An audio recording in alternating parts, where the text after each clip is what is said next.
아홉 번째, 열심히 배우고 익혀라. 공자가 말했다. 배우고 때로 익히면 기쁘지 아니한가.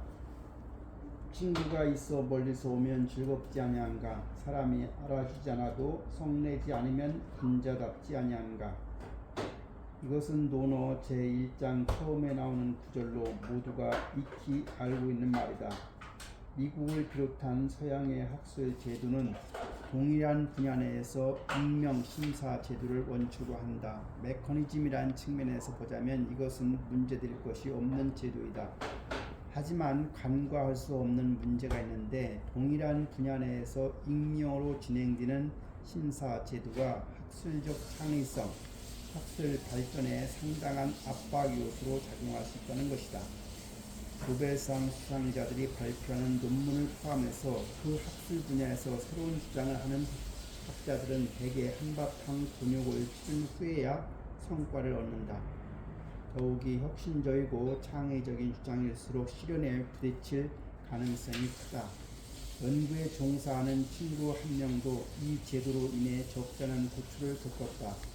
공자가 한 이 말도 그 친구가 써놓은 글을 내가 베껴온 것이다.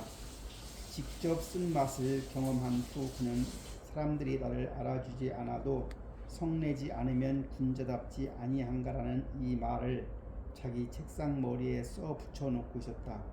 학문하는 사람이라면 동경하지 않을 수 없는 경지이다. 경영학에서 이 말과 가장 관련이 깊은 것으로 피터 센게가 제5경영에서 제시한 학습 조직이 있다. 이해하기가 쉽지 않은 이 책이 중국에서 널리 읽히게 된 한 가지 이유는 좋은 번역이고, 다른 한 가지 이유는 학습 조직이라는 개념이 배움이나 교육을 중시하는 중국의 전통적 가치관과 통하는 면이 있기 때문일 것이다. 이 책의 주장에 십분 공감한 나는 다른 학자들에게도 이 책을 적극 소개했다. 그런데 그들은 이 책의 주장에 대해 그리 공감하지 않는 듯했다. 아마 이 책이 이미 널리 알려져 있는 여러 가지 관점들을 모아놓은 데 그쳤고, 자신만의 독창적인 관점이 충분치 못한 데 이유가 있을 것이다. 하지만 대중적으로 널리 읽히는 책이 학계에서 인정을 받지 못한다고 해서 그 책이 지닌 무게가 가볍다고 말할 수는 없다. 스탠포드 대학교의 저명한 경영학자 제임스 마치의 말처럼 다른 사람이 한 일에 대해서 이러니 저러니 논하거나 평가해서는 안 된다. 그보다는 먼저 그 일을 잘했는지 혹은 잘못했는지를 물어야 한다. 어쨌든 제5경영은 매우 잘 쓴 대중서임이 분명하다. 논어의 이 말은 학습 조직의 세 가지 단계로 이해할 수도 있다. 배우고 때로 익히는 것은 단순히 다른 사람이 한 최상의 실천을 배우는 단계이다. 먼 곳에서 온 친구는 국내외에서 온 직원들이다. 이들은 각기 강점과 능력을 발휘하면서 서로 배운다. 이것은 자신의 능력과 기량을 연마하며 자신의 분야 내지는 회사에서 가장 적합한 갖가지 실천 방법들을 개발하는 단계이다.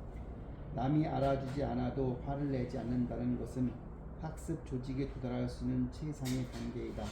끊임없이 회사에서 필요로 하는 실천 방법들을 개선하고 조직의 신진대사가 원활히 유지되도록 만든다. 경영의 어려움은 다른 사람의 장점들을 배우지 않는 데 있는 것도 아니고, 자신의 상황에 적합한 최상의 실천 방안들을 개발해내지 못하는 데 있지도 않다. 경영의 어려움은 바로 세 번째 단계에 있다. 최상의 실천적 방안들로 이루어진 제도와 업무 라인을 어떻게 초월할 것인가, 이를 통해 직원들이 다음과 같은 여러 가지 상황에서 어떻게 자발적이고 적극적으로 회사의 이익을 위해 일할 수 있게 만들 것인가에 있다. 첫째, 제도나 업무 라인이 확립되어 있지 않을 때에도 최상의 실천 정신으로 당면할 문제를 적절하게 해결할 수 있는가. 둘째, 필요한 경우에 유사한 문제들로 인해 확립된 관례들을 새로운 실천 방안으로 삼을 수 있는가. 셋째, 기존의 실천 방안이 합리적이지 못할 때 어려움을 무릅쓰고 나서서 이를 제거하고 혁신을 추구할 수 있는가. 이 가운데 특히 세 번째 상황은 남이 알아주지 않아도 화내지 않는 정신이 없이는 결코 해낼 수가 없다. 며칠 전에 동료들과 함께 학습 조직 훈련 방법을 엄격하게 실시하고 있는 유명한 자동차 제조업체를 방문한 적이 있다. 이 회사는 세계적인 굴지의 기업들이 경쟁하는 자동차 업계에서 그동안 수없이 많은 지속적인 경험을 한 회사였다. 10여 년이 흐른 지금 이 회사는 대형 버스 자체, 소형 화물차의 상업용 차량 부문에서 손꼽히는 업체로 성장했다. 이 회사가 추구한 길은 아주 단순했다. 배우고 또 배운다. 바로 그것이었다. 예를 들어 현장 경영에서 그들은 가전업체의 하이어를 벤치마킹했다. 아무리 사소한 일이라도 소홀히 하지 않고 철저하게 처리하고 매주 정기적으로 학습 시간을 운영했다. 우리가 방문했을 때 마침 토요일 오전 정기 학습 시간이었다.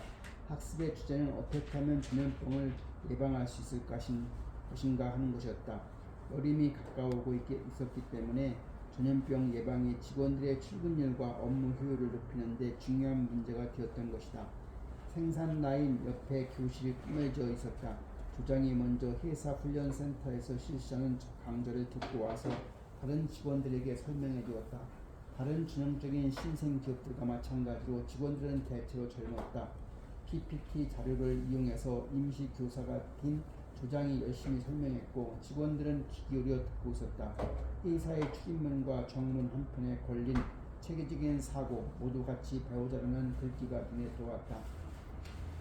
학습 조직은 인지능력, IQ와 기술 수준에서의 관점에서 조직을 바라봐야 한다고 말한다.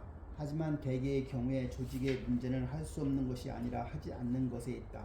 다시 말해서 문제의 핵심은 조직에 대해 느끼는 직원들의 동일시, 충성 그리고 애정, 조직의 사회성 수준에 있다. 학습 조직의 출발점은 본래 제5경영이지만 조직의 사회성 수준을 추적할 수는 없다. 제5경영에서 제3경영, 공동의 비전, 제4경영, 조직 학습의 많은 쪽수를 들어 설명하는 것도 이 때문이다. 하지만 이익 메커니즘과 인센티브 제도를 언급하지 않는 점은 아쉽다. 누구를 위해 배우고 무엇을 위해 배울 것인가 하는 조직의 사회성이라는 측면을 직접적으로 다루지 않았다는 점이 학습 조직 이론의 취약점이다. 직원들의 이익을 보편적으로 인정하는 서양에서는 이것이 그리 문제될 것이 없다. 하지만 수천 년 동안 전통에 젖어 온 중국에서 학습 조직이 직원들의 마인드를 바꿔놓을 수 있는 도구로 자리 잡기는 쉬운 일은 아니다. 만일 경영자들이 직원들을 이해하기보다는 직원들에게 알아주지 않아도 성내지 않을 것을 요구한다면 이는 중심을 완전히 벗어난 결과일 것이다.